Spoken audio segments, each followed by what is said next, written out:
मरने के बाद स्वर्ग के द्वार पर 4 व्यक्ति खड़े थे। इन 4 व्यक्तियों में पहला राजा था, दूसरा एक बिजनेसमैन था, तीसरा पंडित था और चौथा एक आम आदमी। किसी को भी यह पता नहीं था कि कौन स्वर्ग के अंदर प्रवेश कर पाएगा और कौन वहीं से वापस लौटा दिया जाएगा।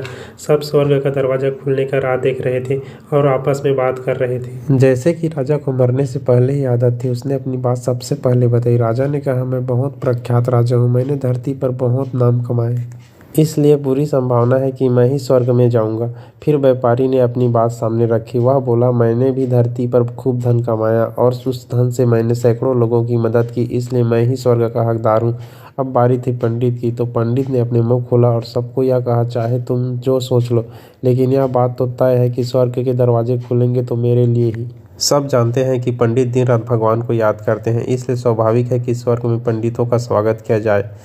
जब सबने अपना अपना पक्ष रख दिया, तब सबकी नज़र उस मजदूर पर थी जो चुपचाप अपनी नज़रें नीचे झुकाए बिना कुछ बोले वहीं पर खड़ा रहा। स्वर्ग का दरवाजा खुला और वहां पर एक देवदूत आकर खड़ा हो गया। देवदूत के हाथों में एक पुस्तक थी जिसमें इन सभी के कर्मों के बारे में लिखा हुआ था। देवदूत ने सबसे पहले राजा को अपने पास बुलाया और उनसे पूछा, तुम बताओ, तुमने अपने जीवन में क्या क्या अच्छे कर्म किए हैं? मैं उन्हें इस पुस्तक में देखकर फैसला करूंगा कि तुम्हें अंदर आने देना है या नहीं। राजा ने कहा, मेरा राज्य जितना बड़ा था उतना ही समृद्ध था और मेरे राज्य के सभी लोग खुशहाल थे, सभी बड़े आनंद से रहते थे। मैंने उन्हें कभी किसी चीज़ की कमी होने नहीं दी, यही मेरे अच्छे कर्म हैं। देवदूत ने अपनी पुस्तक में देखा और देखने के बाद राजा से कहा, तुम सच बोलते हो, तुमने अपने राज्य की प्रजा को बहुत सुखी रखा था, लेकिन तुमने अपने राज्य की सीमा बढ़ाने के लिए जितने युद्ध किए थे, उन युद्धों की वजह से हजारों सैनिकों ने अपनी जान गंवा दी थी। उन हजारों सैनिकों के परिवार के दुख का कारण तुम बने थे, इसलिए तुम स्वर्ग में नहीं आ सकते। अब बारी थी व्यापारी की। व्यापारी से जब देवदूत ने पूछा कि तुम्हारे अच्छे कर्म क्या है, तब व्यापारी ने उनसे कहा, मैंने सैकड़ों लोगों को खाना खिलाया है, कई आश्रमों में दान किया है, कई निराश्रित लोगों के लिए घर बनाकर दिया है, यह मेरे अच्छे कर्म है। देवदूत ने फिर से अपने पुस्तक में ध्यान से देखा और देखने के बाद व्यापारी से कहा, तुम्हारा कहना बिल्कुल ठीक है कि तुमने बहुत दान धर्म किया है, लेकिन यह दान धर्म तुमने जिन पैसों से किया है, उन पैसों को कमाने के लिए तुमने न जाने कितने झूठ बोले हैं, कितनी हेरा फेरियां की है और कितने मिलावटी की है, इसलिए तुम भी स्वर्ग में नहीं आ सकते। जब पंडित से यही सवाल किया गया तो पंडित ने बड़े ही आत्मविश्वास के साथ कहा, मैंने अनगिनत लोगों को ज्ञान दिया है, हजारों यज्ञ और पूजाएं की है और दिन रात भगवान का जाप किया है, इससे अच्छे कर्म और क्या ही हो सकते हैं। देवदूत ने अपनी पुस्तक के अंदर झांक कर देखा और पंडित से कहा, आपने जितने भी लोगों को जो भी ज्ञान दिया है, उन बातों पर खुद कभी अमल नहीं किया। आपने यज्ञ पूजा का भगवान का नाम निस्वार्थ भाव से कभी नहीं लिया, इसलिए आपका भी स्वर्ग में आना प्रतिबंधित है।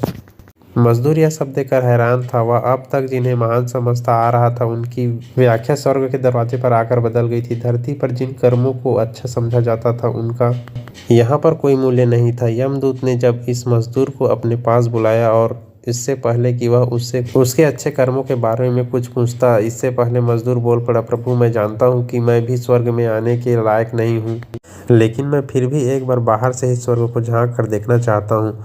बस इससे ज़्यादा मेरी कोई इच्छा है ही नहीं, क्योंकि ऐसी इच्छा पालने के लिए मैंने जीवन में कुछ भी नहीं किया है। मैं पूरा दिन मेहनत करता और जो भी पैसे कमाता उन्हें अपने परिवार के पालन पोषण में खर्च कर देता, इसलिए दान धर्म के लिए कुछ बचता ही नहीं।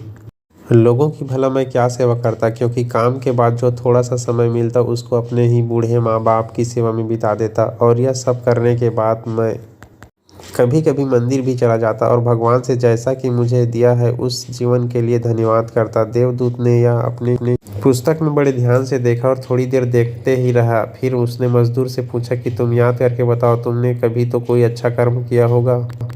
मजदूर ने थोड़ी देर सोचने के बाद बोला, हाँ, मुझे थोड़ा थोड़ा याद है। एक बार मैं बहुत भूखा था और मैं खाना ही खाने बैठा था कि एक बहुत ही कमज़ोर कुत्ता जो ठीक से चल भी नहीं पा रहा था, वह मेरे पास आ गया और मेरे खाने को देखने लगा। तब मैंने अपनी रोटी उसे खिला दी थी और उस दिन मैं खुद भूखा सोया था।